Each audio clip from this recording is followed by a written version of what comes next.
Last night on MasterChef Australia, dropped into the middle of service in the first-class lounge. You got dockets everywhere. Yeah, I know. It was a close competition, but two standout dishes from the red team It's fantastic. sent Michael, Kate and Hayden into elimination. Tonight, You have to cook with everything that you have today if you want this dream to come true. this is their last chance to get into the top 5. For one of you, this is the last day that you'll be cooking in the MasterChef kitchen. In a challenge that gives them a full 90 minutes, an open pantry, and freedom to cook what they like. This is really cool. MasterChef finals in your grasp. Our contestants are out to prove they have what it takes. It is insanely good. Absolutely smashing. I couldn't ask for anything more. It's to die for. But Oh, one tiny mistake Shame. will cost someone their dream.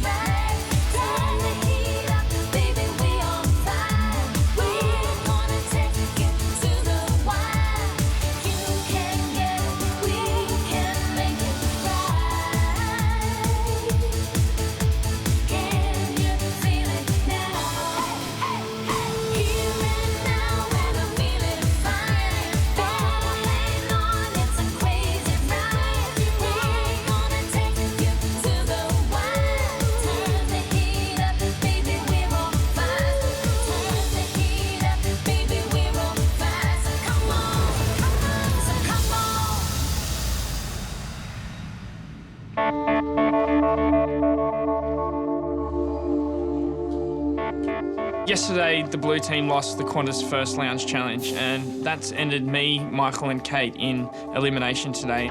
Be a bit weird, you know, cooking against each other, head to head. Yeah, well, as long as we both cook well, Yeah. we come back here, you know. The fact that it could come down to being between me and Michael would be, you know, hard to take because we're such close friends and we both want this MasterChef dream so much. So today it's going to be tough.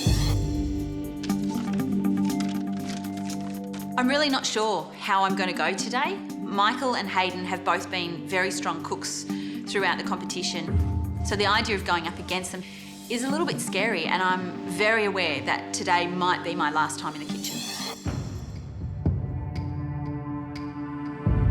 I know this challenge isn't going to be easy. It's going to be at a level of cooking that we haven't seen before.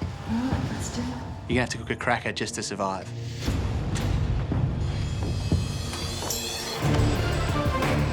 The end of the competition is so close. You want it more than ever. I can visualise myself standing there watching the streamers come down and knowing that you've either won MasterChef or you've come pretty damn close. This is my 9th time in the black apron.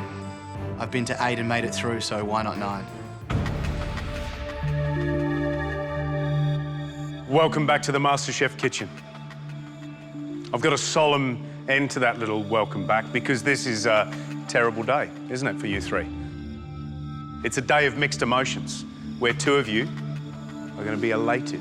You're going to walk on, fight on another day and become part of our top 5. But for one of you, this is the last day that you'll be cooking in the MasterChef kitchen. It's a sad day. I don't actually want to leave, but I don't really want anybody else to leave either. I just know that the outcome's not going to be good either way. Hayden, have you brought along any inspiration for today's challenge? Yeah, well, Show me. Enjoy. yeah, George said last night to, you know, write something on your hand, keep it there close to you, and this is something that when we have a good day at work on the beach, it's like a perfect day. You just write enjoy on your little information board. Normally it's like be careful, but you know, when it's a perfect day, we just write enjoy. I like that. I just want to be in that space and yeah. Well, guys, you are that close. You have to cook with everything that you have today if you want this dream to come true. Deal? Right now, the red team are out there enjoying their one-on-one masterclasses in 3 of Australia's top restaurants. I'm a bit over the whole reward lunch thing. It's definitely rubbing salt in the wound knowing that the 3 girls are out having fun learning things while Kate, Hayden and I have to slog out in this kitchen. Yesterday, the red team won, so today we get our own private masterclasses, which is so cool because we get one-on-one tuition with some really top chefs. Ali's gone to Sushi E, where Chef Ura is teaching her knife skills and Japanese-style presentation. So how's mine compared to yours? Oh, better. I don't know about that. Alana is at Ichello, I'm Eugenio Riva. where she's learning to make confit sauce and veal medallions. Yum. And I'm at Felix Restaurant, where Chef Sebastian is teaching me how to cook lamb's brains. I've never eaten brains, and I've never cooked with brains, so I guess this is good practice.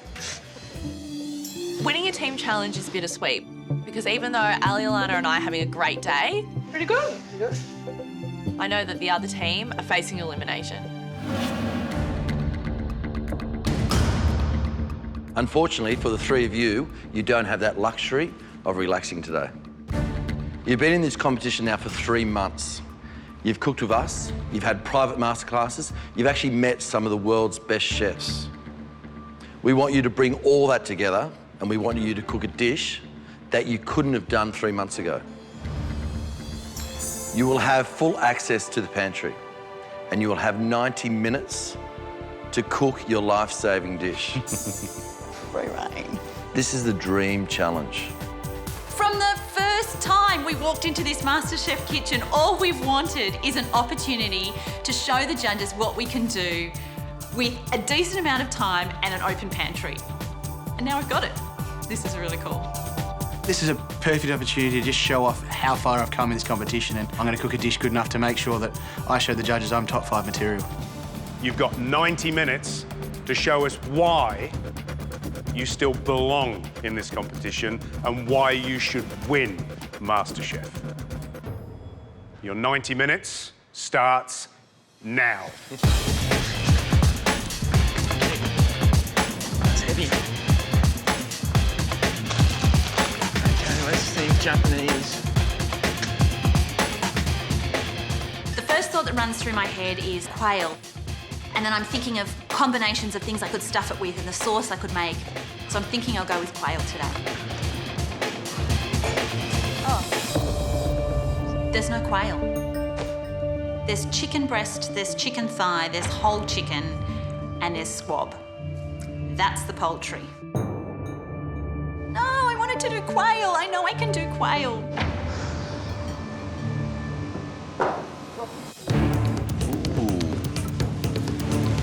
Chicken. Right, let's get organised. Hayden's got a lot of Asian ingredients in there. Yeah, no, he's got soy sauce. I think there's tapioca flour, but then he's got a loaf of bread. Yeah.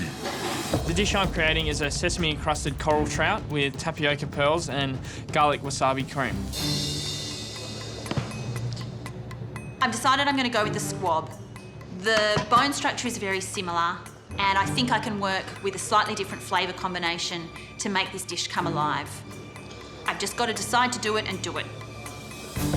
I run to the pantry and get 3 more chickens. 3 chickens? I just 3 need them. chickens? What the? We're cooking for 1 Hayden. What are you going to use off 3 chickens? I'm just using the wings for some stock. He's like, what about sustainability and, you know, not wasting things? Do you really need to use 3 chickens just for the wing tips? I'm sure there's lots of flavour in the bones and it's about cutting them small. You're going to caramelise them? Yes. Yep, so you get loads of flavour. Maybe Gary's right. Maybe I only need to use 1 chicken, so I take the wings and the legs off 1 and put the other 2 back in the fridge. I'm sure that the stock will still be full of flavour to go with the fish right at the end. Michael, how are you going? Hey, Matt, how are you? I'm good, good. What are you cooking? I'm cooking chicken today. I'm going to do a sous vide supreme of chicken. The techniques I'm going to show the judges today are, using a sous vide, which I learned from Thomas Keller's book, making a really, really smooth puree, which George showed us in a masterclass, and making a delicious, rich jus, which Justin North taught us in the first masterclass of the series. You know, all this technique is great, like cooking that in a sous vide, but you're not going to serve the bag, are you? No. So it's, what's it going to do for it?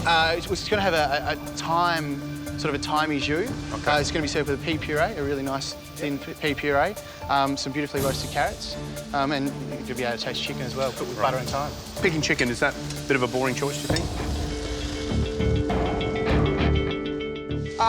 No. For your swan song if you go home? Well, Or your swan song if you go forward? I don't think so.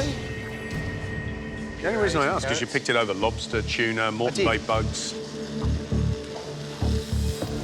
Yeah, I'm happy with my choice of chicken. All right.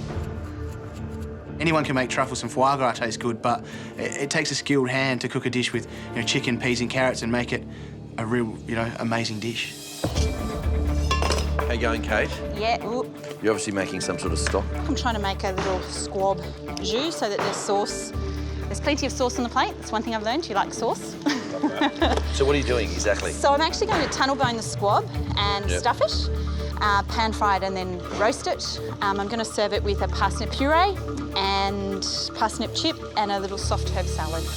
Kate, I love squab. Do you? So do I. Yeah. Okay. But you know what? I hate it overcooked and I hate it Yeah. undercooked. Have you boned out a squab before? I haven't boned out a squab, but I have boned out quail. Okay. How many times? Just the once. Fantastic. Love that. Life on the line. Oh, you know. Go for it. Here we go. Tunnel boning is essentially removing the bones from the inside of the carcass of an animal without actually disturbing the muscle structure or the outer skin. I've never actually tunnel boned a squab before, and the first thing I realise is that these bones are bigger. They're harder to manoeuvre around and to separate from the flesh than a quail is. The thing that's running through my mind most of all is just go slowly and carefully. If I make a mistake, I'm going to have to start again, and that costs time that I cannot spare. So if I can go slowly, maybe I can actually do this.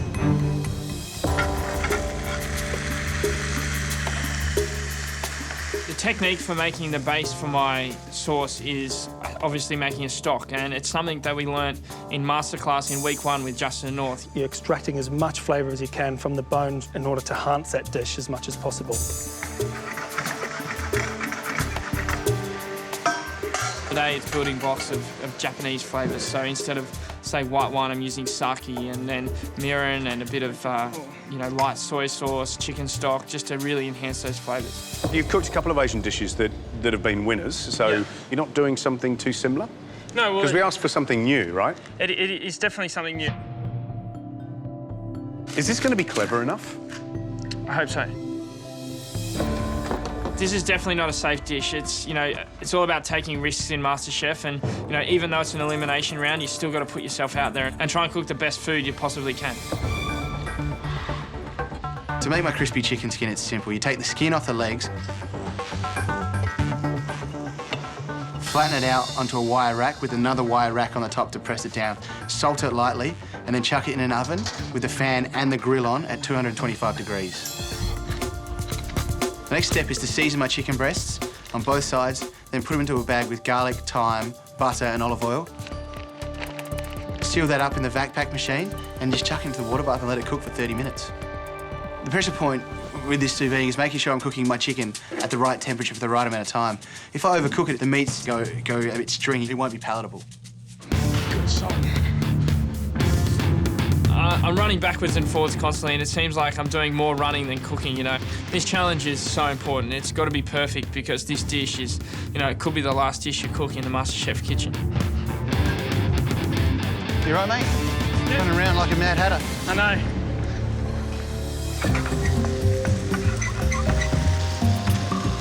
My chicken bones are in the pan caramelising. I've chopped some celery. I'm going to chop some carrot and some onion to get my mirepoix vegetables to add to this pot to make my jus in. Michael, how are you going? Good, mate. You got some bones in there, or...? The bones have already been in. Yep. They're out. I'll put them back in when I reduce it with some white wine. Just trying to get some colour on here. Peas on for the puree. Mate, sounds good. Just going to make sure it gets done. You obviously really want this, Michael. I do. I'm loving what I'm doing. I just got to stay so I can keep doing it. So one day you want to be a chef? Yeah, exactly right. I'm not joking about being a chef, it's what I want to do. For the last 3 months, the thing I enjoy the most is inventing these dishes, and that's what I want to do. I want to be known as a guy that cooked incredible food and food that made people happy. That's what I want to be. This is the point where you've got to fight for your right to compete in this competition. MasterChef finals in your grasp. 45 minutes to go. I think at this point in time, I've still just got to keep slow and steady wins the race. If I rush it, I'm going to be in all sorts of trouble. The meat doesn't come away quite as easily as it does with the quail, and also I'm just trying to be so incredibly careful not to rip the skin. I've spent so long on this bird already, and this last little bit, it kind of terrifies me a little bit, because if I make a mistake now, then all the time I've spent is wasted. I have to get the last bit of this carcass out without disrupting the outside, or I might as well just give up the challenge.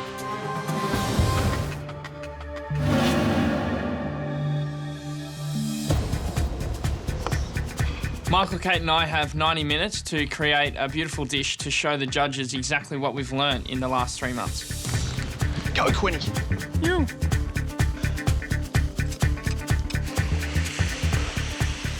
I'm just trying my sauce, and I'm really happy with it. It's coming down nicely, and you know, it's got the good wine flavour in there. All I've really got to do now is make my carrots, peel them, blanch them off. I've got to puree the peas, and then I'm just going to slice up some radishes for a garnish and get everything ready to plate up and give myself plenty of time to make this thing look beautiful.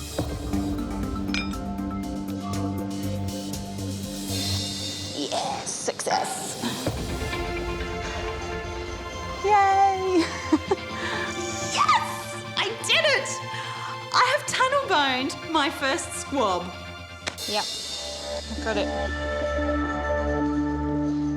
The problem is there's only 35 minutes left. I still have so many things to do before I'm ready to put anything on the plate. What's cooking? That's my broth to go with the fish. Can I say, it smells great. Yeah, it smells really good. I put some dried shiitake mushrooms into the broth to just give it an earthy sort of mushroomy flavour. And I've got a garlic cream that I'm working on here. This wasabi garlic cream is something that's really loosely based on the yuzu curd that I did for the UN challenge. You know, that used agar, and it was heated up to a high temperature and then piped out. That smells great too. Yeah. So it's all starting to come together, and I'm just working on the crust for my fish right now. With the crumb, I'm going to combine the bread, the black sesame seeds and the white sesame seeds along with some salt. It's something that I'm sort of winging a little bit. It's a bit of a gamble, but, you know, I'm hoping that it's going to work.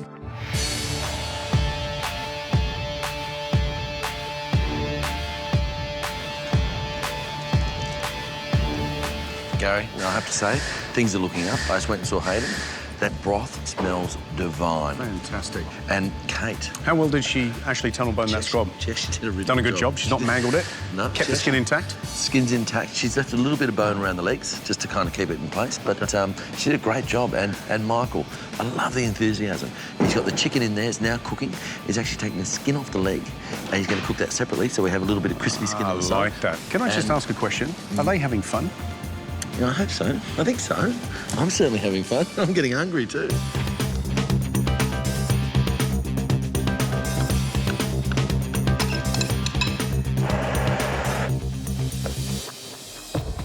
The stuffing is breadcrumbs and almonds, some thyme, some seasoning, and some little cubes of pear, egg, and a little bit of cubed up butter just to give it a richness.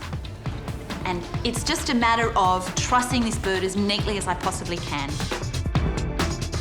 Once that's done, I put the squab into a pan of butter and oil to brown it off. I want some really good colour on this squab before it goes into the oven.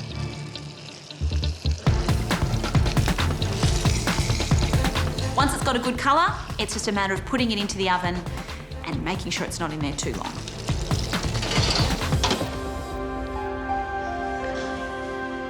Tapioca pearls is something that I saw Dan Hong use as a sweet dish. Today I'm using it in a savoury technique, and hopefully that's going to add a different texture to the whole dish. parsnip puree, I slice up some peeled parsnip and cook it in a little bit of milk with some thyme leaves. Once it's really soft and tender, I take it out of the milk, remove the corey, fibrous parts. If I put the fibrous core part of the parsnip into the pureeing machine, it's going to end up going through the puree and make it not quite so smooth. You're supposed to cut the core out before you cook it, but I forgot. So all I can do now is make sure I get as much of that woody centre out before I puree it. And now it's time to blend it with just a little bit of that milk mixture until it's a beautifully creamy puree. Then I pass it through a drum sieve just to ensure a smooth consistency. Getting a bit stressy now because it's 20 minutes to go, but you look like you've been really comfortable and you know what direction you're going. And it just, as a cook, it makes me think of your coffee cake, you know, with that icing. I still feel a little bit embarrassed that I did a coffee cake in MasterChef. Coffee cake, MasterChef. Ridiculous. Yeah, and I look at now what I can cook and what I can do, and huge change, huge growth. I head back to the pantry and grab some squash, a daikon, and the radishes. They've got some different vibrant colours, and one has crunch, one's quite soft, and the other is a classical Japanese vegetable. For the daikon, I decide to do a quick pickle, and that's just simply sugar and salt. Yeah, just set that aside and allow it to just sort of pickle in that sugar salt. I like the way this dish is coming together. The stock looks amazing. Love the idea of the set cream. It's smashing. And I love the fact that you're cooking something that you want to eat, in terms of your style. You know what I still think about with you is that moules frites that you put up to us. That's fantastic. That's a great dish. It's good, honest food. From there, it's just been learning experience after learning experience and developing new tastes for things and new textures and techniques, and I think that's what I'm trying to incorporate into this dish. Yeah. 11 minutes to go, and this is the big moment. I'm taking my chicken out of the water bath and seeing if it is cooked as perfectly as I want it to be. It seems just to have turned from that raw colour to nice translucent chicken. It's moist, and it's exactly what I wanted out of this technique. The thing is, when you pan fry it, that's all you're doing, just on one side? Yes, just one side, just on the skin with a bit of butter to finish it. I'm just going to pan fry my breast for a couple of minutes. I don't want to cook the flesh anymore. I just want to cook that skin and give it a beautiful caramelised flavour. It's time to cook the fish, and this is one of those unknowns with the whole dish. Will the crumb stick? Will it work? Is it going to burn? If I flip this fish over and the crumb falls off or is stuck to the pan, then the whole dish it's not going to look perfect and it's not going to be right.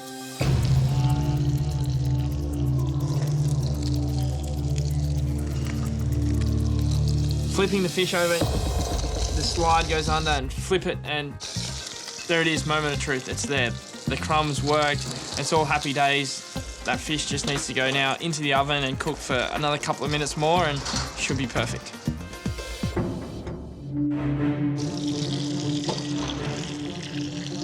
I've judged the cooking of this squab on my gut feeling. So the reality is I don't actually know 100% for sure that this bird is cooked properly until the judges cut into it.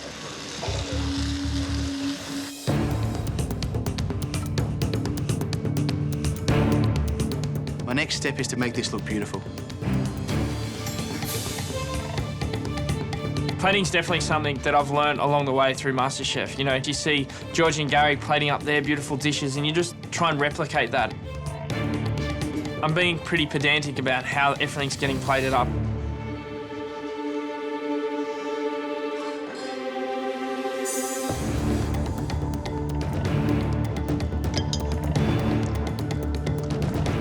I put the garlic cream into a piping bag, and I do that for presentation reasons mainly. It allows you more control and more direction when you're putting that cream on the plate.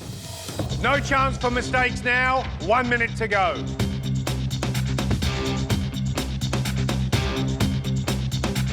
I pour the broth into a jug so that everything's hitting the table nice and hot and looking perfect. This is it. Life's on the line. 10 seconds to go.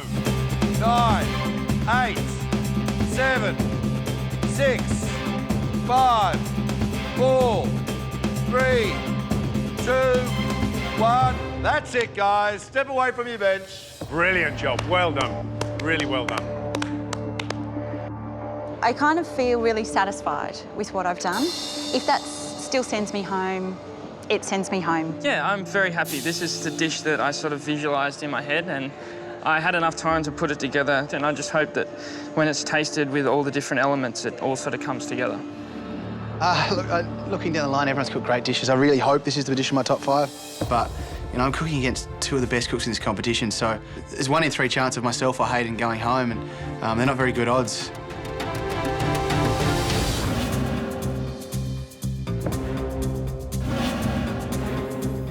You've cooked.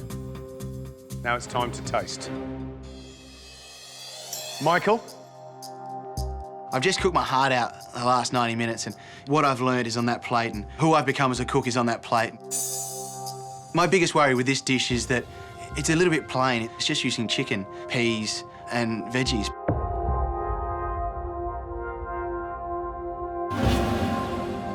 So, Michael, what have we got here?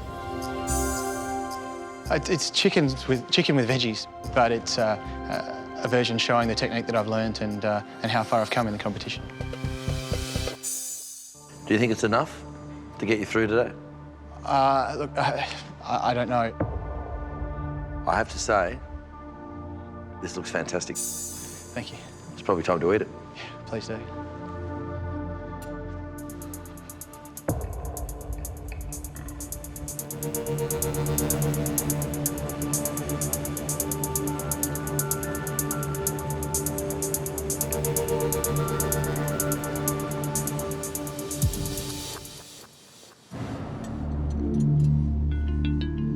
By cooking a sous vide and slow cooking it, it retains all the moisture. So I have to say that chicken is incredibly juicy. The end bit that I just tried could be a little bit overcooked. The jus gras is great. Pea puree is perfect, really well seasoned. That chicken skin, you know, you want to eat a packet of it if it would come like that. It is insanely good. Is it complex enough?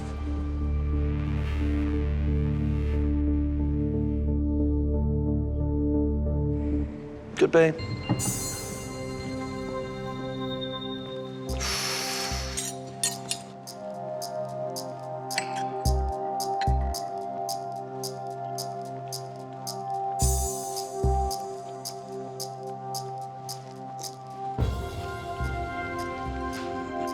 Well, they're good for the waistline, aren't they? OK. The pea puree is sweet. The chicken skin is crisp and salty and just pure chicken. Beautiful. And the presentation, I couldn't ask for anything more. But that little bit of dry chicken on the end, shame. The most important part of my dish is the chicken and cooking the sous vide perfectly, and I haven't done it. It can be a pretty good reason to send someone home. Hayden, can you bring your dish forward? I'm confident this dish is going to be enough to keep me in that top 5. I've used different elements, I've used different techniques, things that I've learned along the way in the competition, and I hope that all the flavours come together, the textures, and I hope that the judges really do enjoy it. Hayden, tell me what you've done here. Sesame encrusted coral trout with tapioca pearls and garlic wasabi cream. What are you most happy about this dish? I think the way the fish has come up with that beautiful thin crust that when you cut through it, I tried the test piece and it just sort of has a little crack and then into the beautiful soft flesh, and I think the fish is cooked quite well. I suppose it's time to taste it. Please, thank you.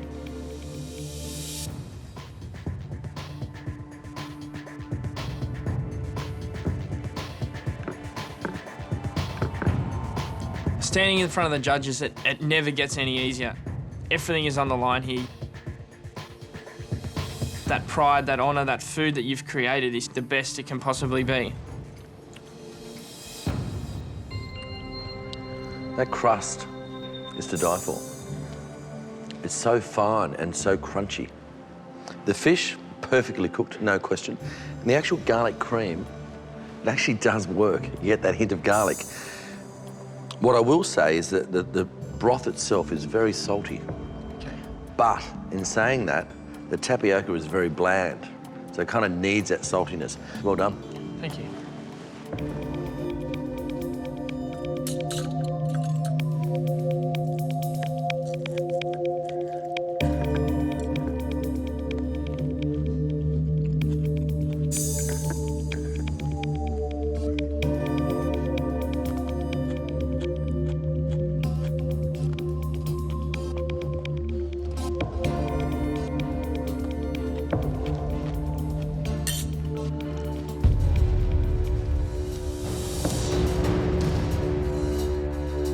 I think by the look on his face, I'm in all sorts of trouble.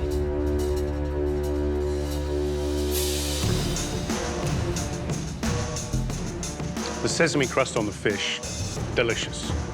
Love the look of it. But that daikon, is that daikon radish? Yeah. That is so salty. What did you do? Gary's just tasted my daikon. The daikon could be the enemy in this competition. I didn't wash the daikon down. It shouldn't be put straight from the pickling onto the plate. Bad move. I have to try it, Hayden. Don't.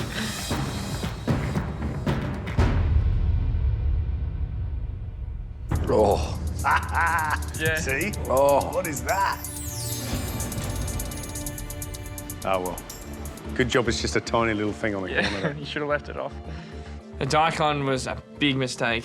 At this stage of the competition, there's simple, tiny little errors that will send you home, and it could be as simple as a daikon that's too salty. Good dish, though. Really good dish. Thank you. Well done, mate. Ta. Kate, please bring your dish down. I'm really happy with how it looks because it's the way I want to cook in the future. And I've done it. Tell us what the dish is. I've cooked a stuffed squab with a parsnip puree, jus gras and a herb salad. Now, the question is, the breast of the pigeon may be pink, but are the legs undercooked? Suddenly, I'm so full of doubt. If that's not cooked properly, I can pretty much kiss the rest of this competition goodbye. Let's have a look. I think I'll carve it straight across and we'll see how it is at its thickest point, shall we?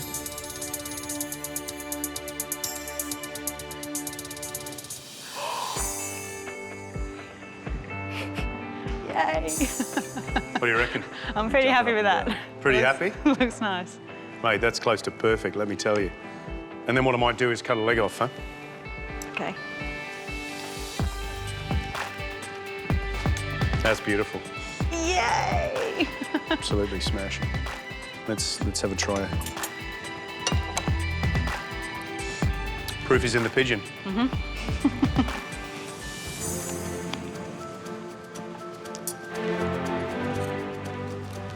Wow. Kate, that is cooked to absolute perfection. It doesn't get any better than that. It's pink and perfectly pink. The stuffing is delicious, and that jus gras is super sweet and very complex. Clever cooking. If I can find fault in anything, then it's the parsnip puree, because that woody centre has left that sort of fibrous texture in your mouth. And if you cut that out at the beginning, it takes on this lovely texture, and you're missing that. Yep.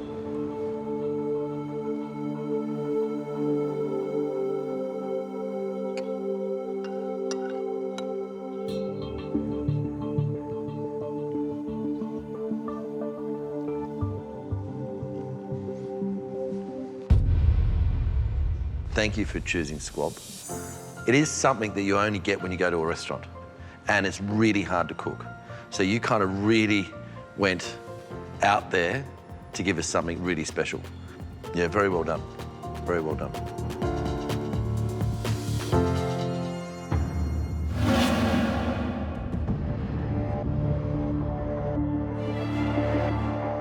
Hayden, Kate, Michael, this is it.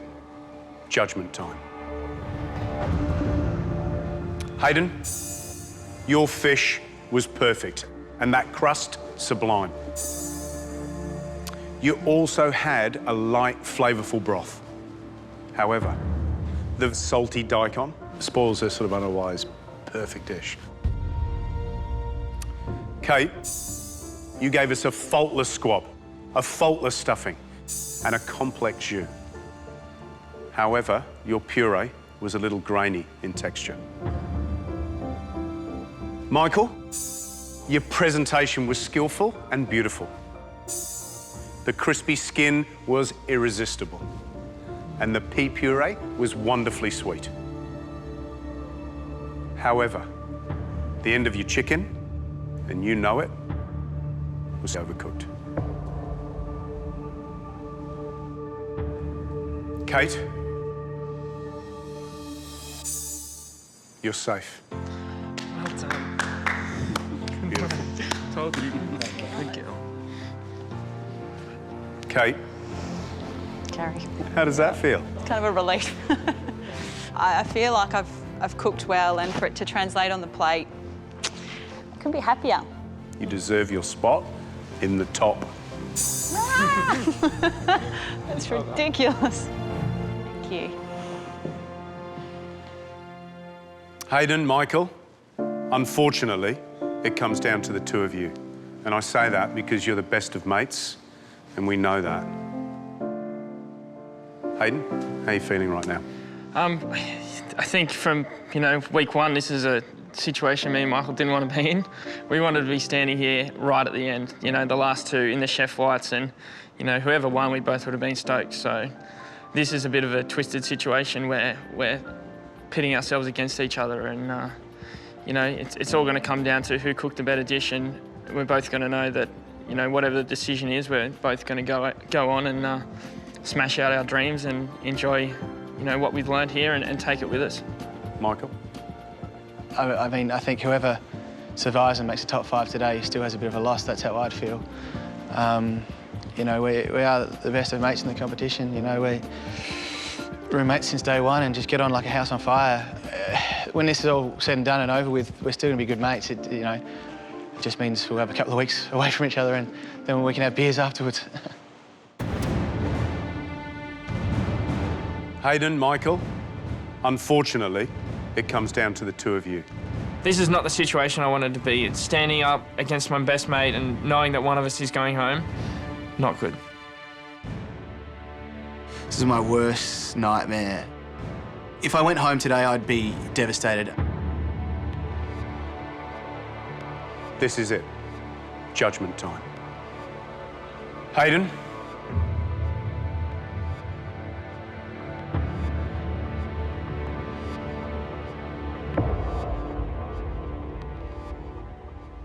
I'm sorry, you're out. Yeah. Don't worry. Thanks, Dad. Good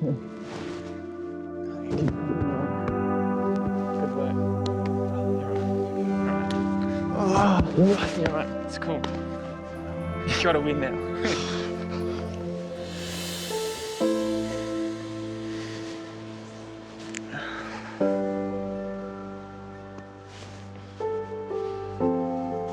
It's all over. The MasterChef dream is finished. So close, but so far. The end was right there.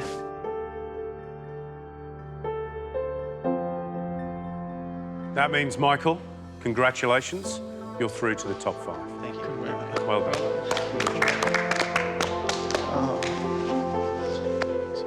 Yeah, although I'm really happy and proud to be in the top 5, I've just kicked out, my best friend in the competition, and I'm not ready to celebrate yet. Hayden, you were competing against 2 fine cooks, and they put up close to 2 perfect dishes. So when we say we find fault in one of them, which unfortunately was yours, we're talking about such a small detail. It was just that salty daikon that really was almost inedible. Yeah. And at this end of the competition, at the pointy end of the competition, someone has to go home, and unfortunately today, Hayden, it's you. Hayden, what are you thinking? I'm just thinking about how amazing this whole experience has been. You two are through to the top 24. Well done. It's something that I came into it not expecting too much, and then to get so far and to achieve so much and to experience so much has been just so amazing. Yeah, that's the best biscuit you've ever made, isn't it? It sure is, thanks to you. Hayden, I scored your dish 8. I think there's only one place that's going to go. Look at that. There you go. Your hat's got a reason there. Well done, Hayden. You have a lot of potential that I did not see coming. To me, the most important part has been that adventure that we've had all the way along. You know, I've just missed the destination. No matter how far you go, it's those experiences, the people you've met, and the amazing friends you've made that you take with you. And, you know, whether it be a recipe or a mateship, it's been the greatest experience ever.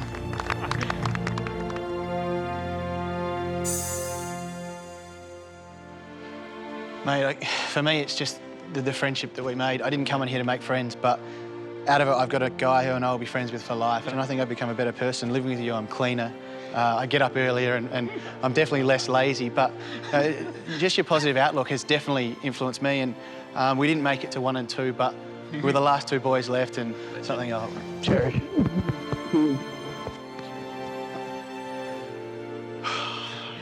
Hayden? I don't know, he's a special dude.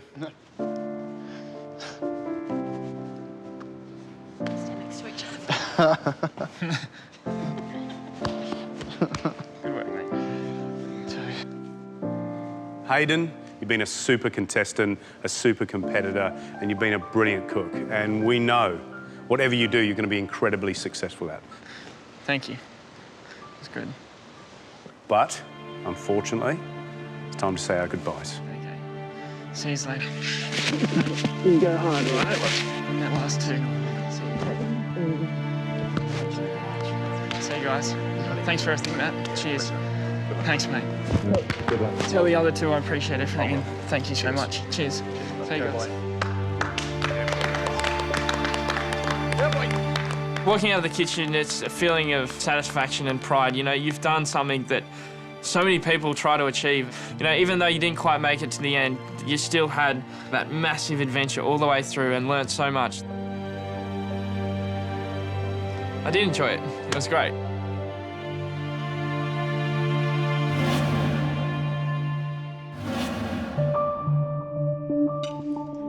Alana, Danny and I are all speculating as to who's coming home, but we can't pick it. They're all such amazing cooks. It's just a matter of what's thrown at them today. I wonder how much longer they'll be.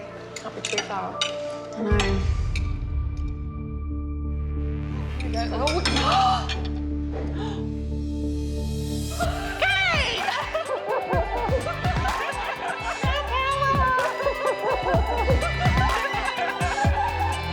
It's going to be girl power from here on in. It's now down to the 2 boys. Hayden started the competition extremely well, but Michael has really picked up his game lately. It's hard to work out who's going to have done well today. Surely it's got to be Hayden who's coming home. He's been so consistent throughout this competition. Hi, guys. Hello, welcome back. What happened? I think because Hayden has been just such a prominent cook throughout the entire competition, there was just this expectation that he was going to be there right at the very end. But as we see, it's anybody's game. We'll miss him. He'll definitely be missed. This is definitely not the end of Hayden. He will go so far. He's such a brilliant cook and he's got so much determination. I'm really looking forward to seeing my mum. She's really been my inspiration for cooking, and she's taught me everything I know. Hello, everybody! Hey, Mum. How you going? Good to see you. Being home is great, you know. Everyone's just being so supportive, and to be able to share some stories with them, have a bit of a laugh, it's great. Timmy? Mate, how are you? Good to see you. Hello, big fella! Big kudos to my mum. If it wasn't for her, I wouldn't know all those simple little things, and you know, I'm very, very thankful. I don't cook anymore. I've resigned. He cooks a lot better than me now, so he can continue with cooking at home at least. No, I'm glad to be here so that I don't have to cook anymore. It's all good. I think what's next for me is trying to achieve that goal of combining culture, travel and food. There's so many possibilities out there. I just can't wait.